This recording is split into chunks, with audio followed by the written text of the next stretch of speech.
મિત્રો આ તમે જોઈ શકો છો પ્લાન છે। આપણે આ પ્લાનને છે ને તેલમાં આપણે મોટો કરવો છે અથવા નાનો કરવો છે એ કઈ રીતના થાય એ હું તમને દેખાડું। પહેલાં છે ને ગમે એક દિવાલની લંબાઈ લઈ લો। માની લ્યો કે આપણે આ રૂમની માપ લઈએ। આ 14 ફૂટ અને 6 ઇંચ છે, મીટરમાં 4.42 મીટર બરોબર। હવે પહેલાં આપણે શરૂઆતમાં આ પ્લાનને આખો કોપી મારી લેવાનો। Ctrl+C Ctrl+V આ પ્લાન કોપી લાગી ગયો। હવે ઘણા લોકો ભૂલ કરતા હોય છે કે પ્લાનને આપણે સ્કેલમાં કરવા જાય ને તો છે ને ટેપ ને અમુક લેયર છે ને એ બધી નાની મોટી થઈ જાય છે। તો હું તમને કરીને દેખાડું।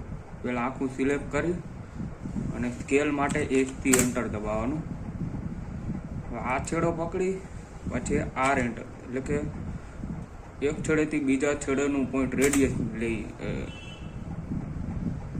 રેડિયસ માગે છે। આ છેડેથી આ છેડે પકડી અને માપ લખી નાખવાનું। આપણે કેટલું હતું 14 ફૂટ ને 6 ઇંચ। માની લો કે એને આપણે 20 ફૂટનો પહોળાઈ કરવો છે રૂમ। તો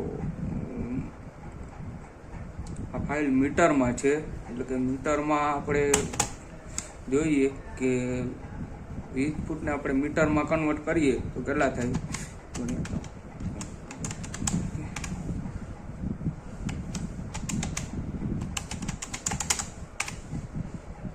6.09, એટલે કે 6.09। જો મિત્રો તમે જોઈ શકો છો 20 ફૂટ પૂરેપૂરી અંદર હાઈટ મળી ગઈ।